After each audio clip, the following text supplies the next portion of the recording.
आज पर्यावरण दिवस से एक तरफ तो हम प्रकृति को बचाने की कोशिश करते हुए नजर आते हैं, प्रकृति को बचाने के लिए बड़े बड़े कार्यक्रम आयोजित करते हुए नजर आते हैं, लेकिन दूसरी तरफ हम देखते हैं कि अंबिकापुर के केशवपुर में लगातार पेड़ों की कटाई हो रही है और जो तमाम वन माफिया हैं वो लगातार पेड़ों की कटाई कर रहे हैं और जिम्मेदार जो हैं उनको इस मामले का संज्ञान नहीं है। जिम्मेदार अपनी जिम्मेदारी से पल्ला झाड़ते हुए नजर आते हैं।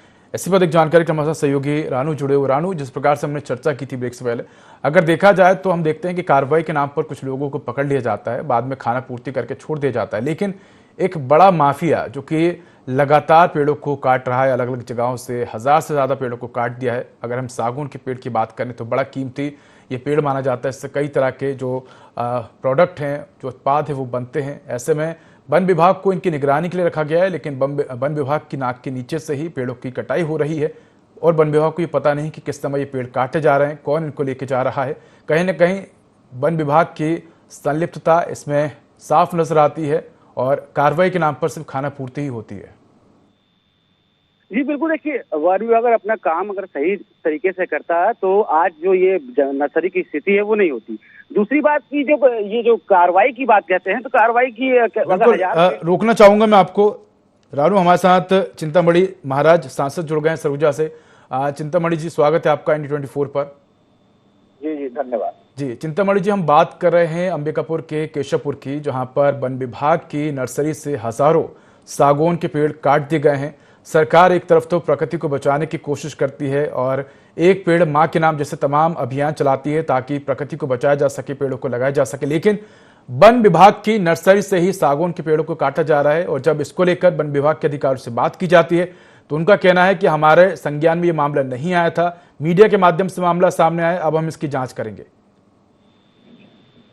नहीं, वैसे मैं बाहर टूर में चला गया था, मैं कल ही आया हूँ, मुझे भी जानकारी नहीं है, लेकिन आपके माध्यम से जानकारी मिल रहा है। इसमें जांच करके उचित कार्रवाई और आगे से कोई पेड़ ना काटे इसके लिए पुख्ता प्रबंध करें। चिंतामणि जी, एक तरफ तो सरकार जो है वो पेड़ों को लगाने की बात कर रही है, दूसरी तरफ हम देख रहे हैं कि लगातार जो पेड़ लगाए गए हैं वो भी नहीं बच पा रहे हैं। सरकार हर साल हजारों रुपए करोड़ों रुपए खर्च करती है, पौधे लगाती है, जब वो पेड़ बन जाते हैं तो उनको भूमाफिया वन माफिया काट लेते हैं। जिम्मेदारों को इस बात का पता ही नहीं है। अगर देखा जाए तो नर्सरी की रक्षा के लिए, उनकी देखरेख के लिए बीट गार्ड और रेंजर भी तैनात किए हैं, उनको भी इस बात का संज्ञान नहीं कि आखिर ये पेड़ कैसे कट गए। अगर अभी वहां जाके स्थिति देखें तो सिर्फ पेड़ों के नाम पर डूट ही नजर आते हैं और कुछ दिनों बाद वो डूट भी गायब हो जाएंगे, क्योंकि जिम्मेदारों को इस बात का संज्ञान ही नहीं कि आखिर पेड़ कौन काट रहा है।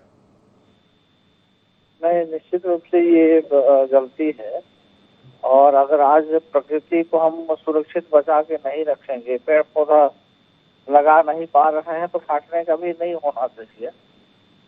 मैं इसको देखवा करके मैं कोशिश करूंगा जितना अच्छा से अच्छा कार्रवाई हो सके। बिल्कुल चिंतामणि जी, अगर देखा जाए तो वहां के जो डीएफओ हैं अभिषेक जोगवत, उनका कहना है कि उनको इस मामले की जानकारी नहीं थी।